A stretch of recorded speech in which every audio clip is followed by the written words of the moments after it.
from what you've said, you got these pods now in these places like JP Morgan, some other, financial places, private residences as well. Where are you looking to go with this? Because for me, it's like, all right, the finance bros, they're stressed out. I started in finance, Wall Street, like, I get it. But there's so much more we could do with this, right? And so what are your plans for OpenSeed for like putting these pods where more people could access them, not just, in some private residences and financial worlds? So right now we're focused on the workplace, and that could mean the banks. We're also in a hospital. We just installed one in a hospital. So that's awesome. Doctors and nurses. And it's in a vet hospital, great vet hospital in Winter Park, Florida.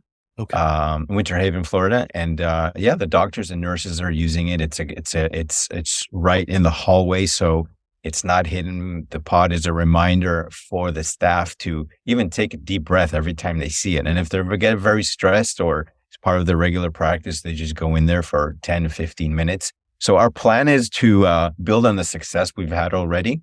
The workplaces where we believe we have the greatest impact. Of course, there are wellness centers and spas, but that's kind of a different, people go there to have massages and different treatments. This is where we believe where we're really solving a problem. 17%, only 17% of employees in offices have meditation spaces. So there's a greater percentage of places that don't have spaces that are conducive for meditation or prayer or introspection so I think we're well positioned to solve that problem, and of course solve the greater problem of mental health that we're seeing right now. So that's our plan, at least for the short run. No, I love that you're in hospitals, because I do know that that's so necessary, not just for the staff or patient, anyone to use it there. Have you ever thought about schools? I just think about children nowadays, and I've always been such an advocate of we should be teaching children stress reduction techniques, meditation, breathe. These are the tools that will get them through depression, anxiety, everything we're seeing more and more of.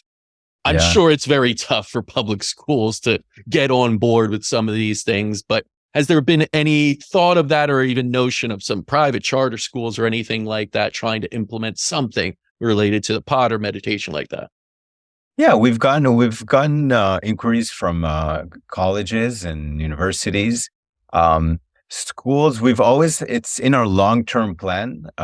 Essentially, what we're doing is building a technology platform that will power different types of pods. So, for example, now we have the Lotus pod, which is our high end. Then we're now developing the Iris pod, which is a little smaller. But as time goes, we'll see where we can really add value. So if it's kids pods that are much smaller, that can be powered by the same platform, the same technology, then we'll definitely go down that route. It makes perfect sense. I also agree 100% that if we can teach one generation of children how to meditate, this world's going to look a lot different.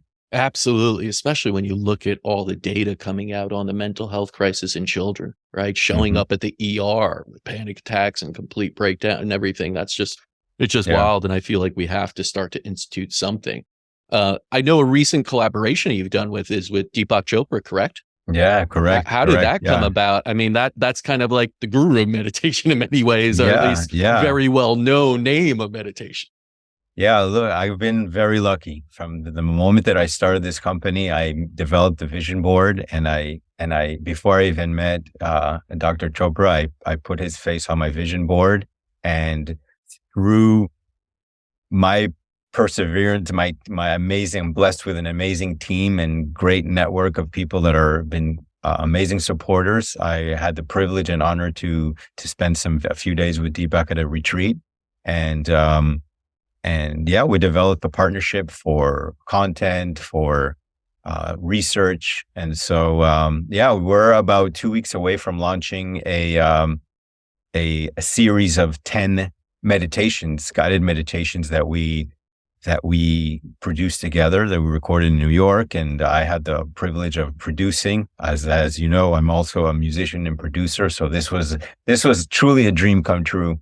And to have someone like Deepak on board is is really an honor. So we're looking to to develop that relationship and to bring in other meditation teachers and people, coaches and wellness instructors that can be part of the platform, of the content platform that we're building as well. So yeah. You mentioned vision boards, something I'm a big fan of: affirmations, visualizations. We try and teach patients about that, visualizing themselves healthy and everything. Do you feel meditation catalyzes the manifestation of visions? Yeah, I believe that meditation kind of clears the path, kind of filters all the nonsense. 80% of our thoughts are just Our crap, monkey minds, yeah, going wild. monkey minds. And just think that helps clear the vision. And there's a famous quote that I go by, quiet the mind and the soul will speak, Mm. right? And so through meditation, you're able to access so much, and you're able to manifest your intentions, your dreams. You start having laser focus, and all those things come into play in realizing your vision. So I've always said that meditation, it's not just a stress reduction. Mhm. It facilitates a lot more than just that.